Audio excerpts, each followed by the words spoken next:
자, 그럼 먼저 영화 속 협상 이야기부터 한번 시작을 해볼까요? 작년에 1,000만 관객을 동원한 위기협상 영화가 있었습니다. 혹시 뭔지 아시나요? 1,000만 관객을 동원한 겨울왕국이라고 혹시 보셨나요? 겨울왕국이 무슨 협상 영화냐고요? 아기들 애니메이션이지. 맞습니다. 그런데 거기 보면 협상 장면이 하나가 나오거든요. 뭐냐면 언니 엘사가 얼음 마법을 가지고 태어나죠. 근데 그 옛날 중세시대에는 여성이 이런 마법을 부릴 줄 알면 마녀로 몰렸거든요. 그래서 그 왕과 왕비가 혹시 엘사가 다칠까봐 이렇게 가둬서 키웁니다. 그래서 동생 안나가 있는데 한 번도 이렇게 둘이 어울려 놀지를 못하죠.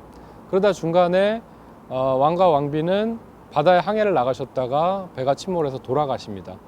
그리고 이제 엘사가 20살이 되던 해에 대관식을 여는데 그 왕이 즉위식에서 엘사의 마법이 터져 나오죠.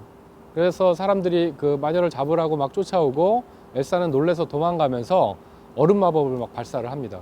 아렌데를 다 얼려버리죠.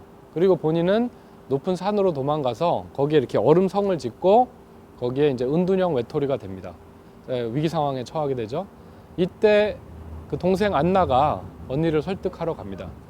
자, 뭐 경찰관이나 다른 분이 아니고 옛날 같은 포졸이 아니고 동생인 안나가 가죠.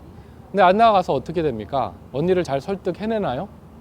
아니요. 결과적으로 보면 실패합니다. 근데 그 장면을 보시면 왜 실패하는지 아세요? 일단 첫 번째, 언니, 내가 언니만 믿어. 언니 잘할 수 있어. 우리 가서 같이 아렌데를 녹이자 하고 안나가 적극적으로 설득하지만 엘사가 하는 말을 하나도 들어주지 않습니다. 언니, 나는 믿어. 잘할 수 있어. 우리 함께 힘을 내주자. 내가 도와줄게. 이런 자기 얘기만 막 하고 엘사가 내가 두렵다. 난 마법이 저주다. 어떻게 하는지 모르겠어.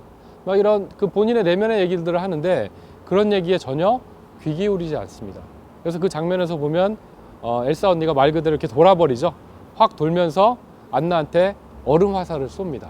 그래서 안나가 그 얼음 화살을 맞고 죽을 위기에 처하게 되죠. 안나는 왜 실패했을까요? 일단 그런 위기에 빠진 사람 얘기를 잘 들어주고 뭐가 문제인지 마음속에 어떤 고통이 있는지 뭐 이런 것들을 좀 파악을 하고 그런 것들을 배출시켜 주도록 노력을 해야 되는데 그런 거 하나도 없이 일단 자기가 원하는 것만 막 언니한테 내려 쏘거든요. 그러니까 언니가 정말 답답해 죽으려고 하는데 우리가 주변에 보면 이런 현상들이 너무나 많이 발생합니다. 일단 협상은 잘 들어주기, 그리고 아픈 마음 달래주기, 손잡아주기 이런 것서부터 시작을 해야 됩니다. 근데 그런 게 안 되다 보니까 안나는 실패하죠.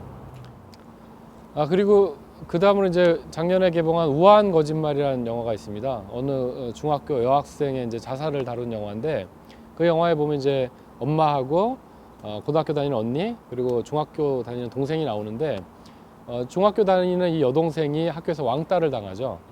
그래서 이제 괴로워하다가 하루는 잠자리에서 언니한테 얘기를 합니다. 언니, 나 학교에서 괴롭히는 애들이 있어. 그러니까 언니가 이렇게 등을 돌리고 누워가지고 쳐다보지도 않고 그런 애들하고는 친구를 하지 마 이렇게 얘기합니다. 그러니까 동생이 또 얘기하죠. 근데 그런 애들이 아니면 같이 다닐 애가 없으면 어떡해? 그럼 혼자 다녀 이렇게 얘기합니다. 그러니까 동생이 이제 언니한테 더 이상 말을 못하죠. 다음날 엄마가 이렇게 부엌에 설거지를 하고 있는데 가서 뒤에서 엄마 저 하고 얘기를 하려고 합니다. 근데 엄마가 대뜸 너 지난번에 그 체육복 산다는 거 샀니? 이렇게 하고 따져 묻습니다. 너 그거 산다고 하고서 돈 제대로 가져온 거야?